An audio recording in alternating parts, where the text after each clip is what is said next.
27వ తేదీ ఆగస్టు నెల 2025 సంవత్సరము.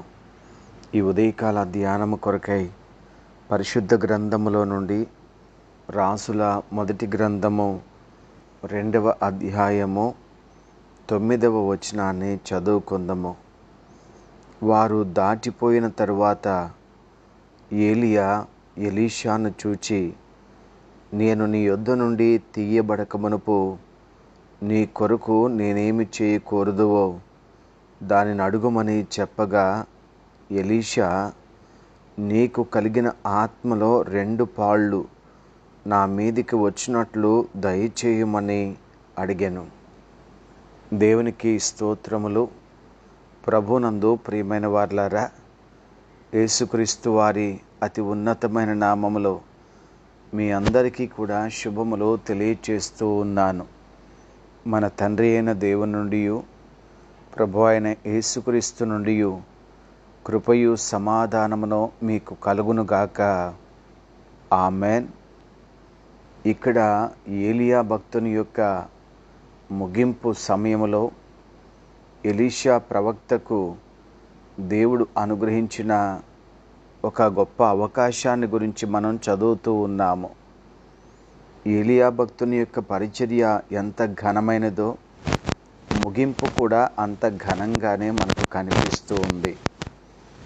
దేవుడు ప్రవక్త అయినటువంటి ఏలియాను ఒకానొక స్థలానికి నడిపిస్తున్నప్పుడు ఎలీషా కూడా ఏలియాను కడవరకు వెంబడిస్తూ ఉన్నాడు.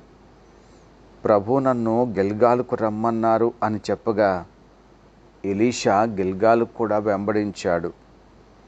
బేతేలుకు వెళితే బేతేలుకు వెంబడించాడు. ఎరికోకు వెళితే ఎరికోకు కూడా వెంబడించాడు. యోర్దానుకు రమ్మన్నారు ప్రభు నన్ను అని చెప్పగా యోర్దానును కూడా వెంబడించినట్లుగా వాక్యంలో కనిపిస్తూ ఉంది. అంటే ఎలీషా ఏలియాను ఏమాత్రమూ విడిచిపెట్టడానికి ఇష్టపడలేదు. ఎంతో దృఢమైన సంకల్పంతో ఏలియాను వెంబడిస్తూ ఒక గొప్ప అవకాశమును నిజంగా తన జీవితంలో పొందబోతూ ఉన్నాడు. తాను విడిచి వెళ్ళిపోవడానికి అవకాశాలు కల్పించబడినప్పటికీ కూడా విడిచిపెట్టే అవకాశాన్ని కాకుండా వెంబడించే విషయంలో నమ్మకత్వాన్ని, అంకిత భావాన్ని కనబరిచినటువంటి వానిగా ఎలీషాని మనం చూస్తున్నాము. అందుకనే దేవుడు ఒక గొప్ప అవకాశాన్ని ఏలియా ద్వారా ఎలీషాకు అనుగ్రహించి ఉన్నారు. అదేమిటనగా, నేను నీ కొరకు ఏమి చేయగలనో నీవు అడుగు అని ఏలియా ప్రవక్త ఎలీషాతో చెప్పారు. స్నేహితులారా, ఒకవేళ దేవుని యొద్ద నుంచి కోరుకునే అవకాశం వస్తే, నేను మీకు ఏం చెయ్యాలి అని ప్రభు ఒకవేళ మనల్ని అడిగితే మనం ఏం కోరుకుంటామో? ఎలీషా ప్రవక్త ఎంత గొప్పగా ఆలోచించాడు అంటే, దేవుని ఆత్మ ప్రియులారా ఏలియా ద్వారా ఎన్నో గొప్ప కార్యాలు చేస్తూ ఉండడము దగ్గరుండి చూశాడు. అందుకని అతడు ఏది కోరుకోలేదు. కానీ అనగా ఈ లోక సంబంధమైన సంపదను కానీ, పదవిని కానీ, శక్తిని కానీ మరి ఏది కూడా ఎలీషా కోరుకోలేదు. ఏలియా ఆత్మలో రెట్టింపు భాగం నాకు కావాలి అని అడిగాడు. ఆశ్చర్యంగా అనిపిస్తూ ఉంటుంది. ఎందుకు ఆ రీతిగా అడిగాడు అంటే, తను ఏలియా కంటే గొప్పగా ఉండాలని కోరుకుంటున్నాడా? ఏలియా ప్రవక్త కంటే పేరు ప్రఖ్యాతులు పొందాలి అని కోరుకుంటున్నాడా? కానే కాదు ప్రియులారా. పరిశుద్ధ గ్రంథాన్ని చదివితే అది ద్వితీయోపదేశ కాండము 21వ అధ్యాయము 17వ వచనము. తండ్రి తన ఆస్తి అంతటిలో రెట్టింపు భాగమిచ్చి వానినే జ్యేష్ఠునిగా ఎంచవలెను. వీడు వాని బల ప్రారంభము గనుక జ్యేష్ఠత్వాధికారము వీనిదే. ఈ వాక్యము ద్వారా జ్యేష్ఠుడు అనబడే వ్యక్తికి 2వ భాగము ఆస్తిలో దక్కుతుంది అని ధర్మశాస్త్రం తెలియచేస్తూ ఉంది. ఇక్కడ రెట్టింపు ఆత్మ ఏలియా ద్వారా ఎలీషా కోరుకుంటున్నాడు అంటే దాని అర్థం జ్యేష్ఠునిగా తనను ఎంచమని కోరుకుంటూ ఉన్నాడు. అంటే ప్రియులారా, తన ప్రథమ కుమారుడిగా స్వీకరించమని ఏలియాను ఎలీషా అడుగుతూ ఉన్నాడు. వాస్తవానికి అప్పటికే దేవుని ద్వారా ఎలీషా వారసుడిగా ప్రకటించబడి ఉన్నాడు. రాజుల మొదటి గ్రంథము 19వ అధ్యాయము 19వ వచనము. ఏలియా అచ్చటి నుండి పోయిన తరువాత అతనికి షాపాతు కుమారుడైన ఎలీషా కనబడెను. అతడు తన ముందరనున్న 12 అరకల ఎడ్ల చేత దుక్కి దున్నించుచు 12వ అరక తాను తోలుచుండెను. ఏలియా అతని చేరబోయి తన దుప్పటి అతని మీద వేసెను అని చదువుతూ ఉన్నాము.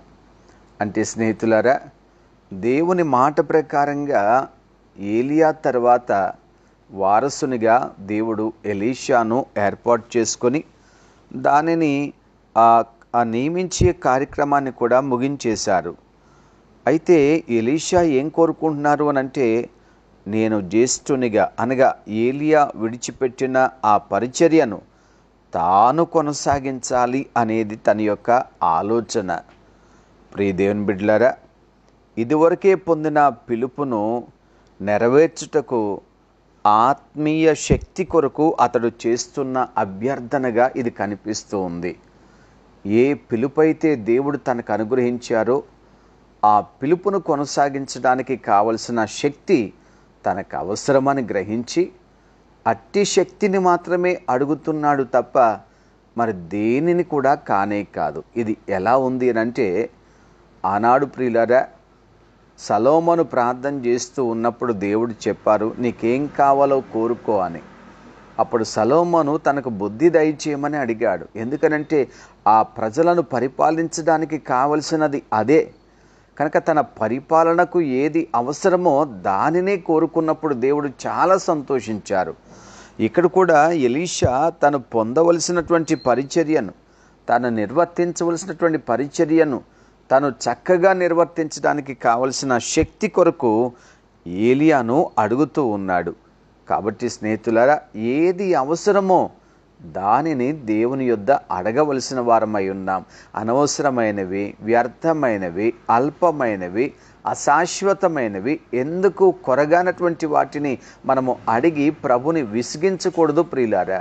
కనుక దేవుని చిత్తములో, దేవుని మహిమ కొరకు, దేవుని యొక్క సన్నిధిలో లభించే శాశ్వతమైన వాటి కొరకు మనము ప్రార్థించవలసిన వారమై ఉంటున్నాము.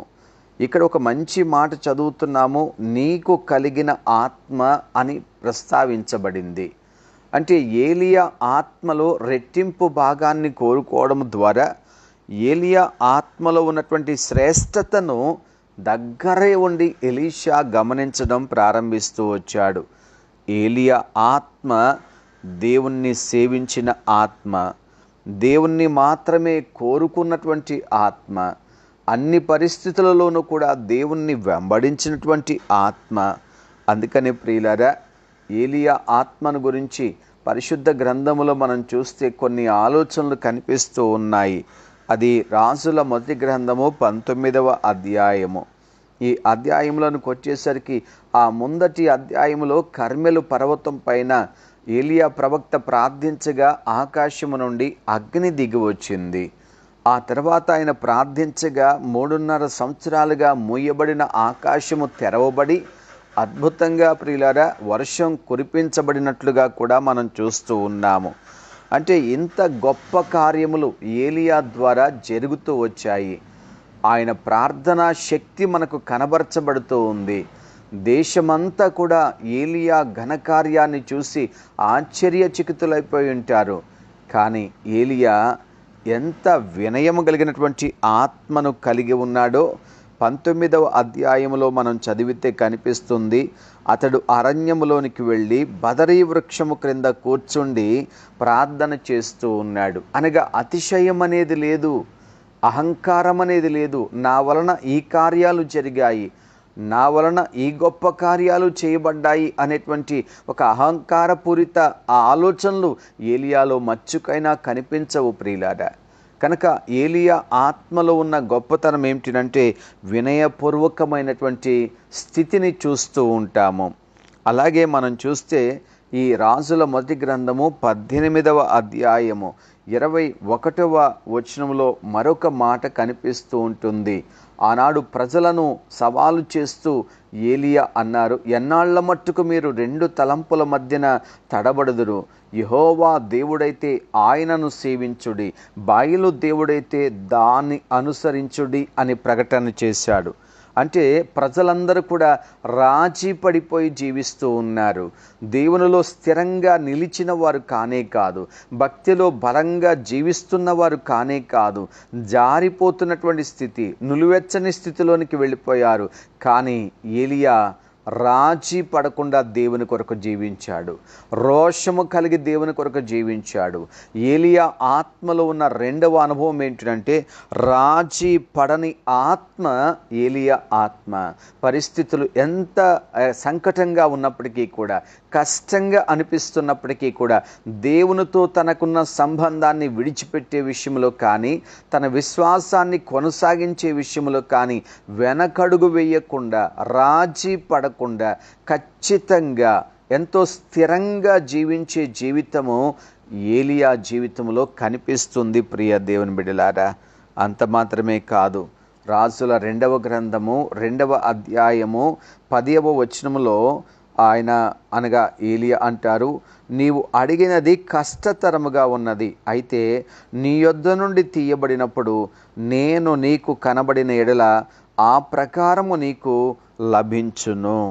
అనగా వాస్తవానికి చూస్తే తన శిష్యుడు అయినటువంటి ఎలీషా రెట్టింపు ఆత్మను ఇమ్మన్నప్పుడు నిజంగా ఒకంత అసూయ కలిగి ఉండొచ్చు. అంటే నాకంటే గొప్పవాడైపోతాడా, నాకంటే ఘనమైన కార్యాలు కోరుకుంటున్నాడే, నాకంటే గొప్ప పేరు వచ్చేయడానికి ఏమైనా ప్రయత్నం చేస్తున్నాడా, ఒక విధమైనటువంటి అసూయ అనేది ఏర్పడవచ్చు. కానీ ఏలియా అసూయ పడుతున్న వ్యక్తి కాదు, ఆయన ప్రోత్సహిస్తూ ఉన్నాడు. నువ్వు కోరినది కొంచెం కష్టంగానే ఉండొచ్చు, కానీ నేను కొనిపోబడుతున్నప్పుడు గనక నేను నీకు కనబడితే నీవు కోరినది తప్పకుండా నీకు లభిస్తుంది అని ప్రోత్సహిస్తూ ఉన్నాడు. అంటే ఏలియా ఆత్మ ఎలాంటిది అనంటే నిస్వార్థమైనటువంటిది. తాను మాత్రమే ఈ విశేషమైన అనుభవాన్ని కలిగి ఉండాలి, తనకు మాత్రమే ఈ గొప్పతనం ఉండాలి, ఈ పేరు ఉండాలి, ఇలాంటివన్నీ కూడా ఏలియా ఆలోచనలు కాదు ప్రియులారా. కనుక ఎలీషా దగ్గరుండి చూస్తూ వచ్చాడు గనక ఆత్మలో రెట్టింపు అనుభవం నాకు కావాలి అనగా అధికంగా వినయపూర్వక జీవితం నేను జీవించాలి, అధికంగా రాజీ పడని జీవితం నేను జీవించాలి, అధికంగా నిస్వార్థమైన జీవితం నేను జీవించాలి. స్నేహితులారా, ఇలాంటి కోరిక ఎంత సంతోషాన్ని దేవునికి కలుగు చేస్తుందండి. ఎక్కువగా ఈ లోకములో అందరికంటే ఐశ్వర్యం ఉండాలి, అందరికంటే బలం ఉండాలి, అందరికంటే తెలివి ఉండాలి, శక్తి ఉండాలని మానవుడు కోరుకుంటాడు. కానీ దైవీకంగా మనం కోరుకొనవలసినటువంటి శ్రేష్టమైన అనుభవాలను గురించి ఈ వాక్య భాగం మనకు తెలియచేస్తుంది. ఏలియా ఆత్మలో రెట్టింపు కోరుకుంటే మరి ఈనాడు నీవు నేను ఏం కోరుకోవాలి ప్రియులారా?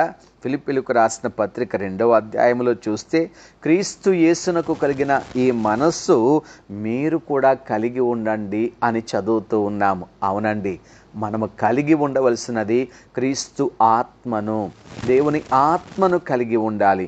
ఆ క్రీస్తు మనసు ఎలాంటిదినంటే తనను తాను తగ్గించుకున్నటువంటి మనసు. క్రీస్తు మనసు ఎలాంటిదినంటే సిలువ యొద్ద కూడా రాజీ పడినటువంటి మనసు.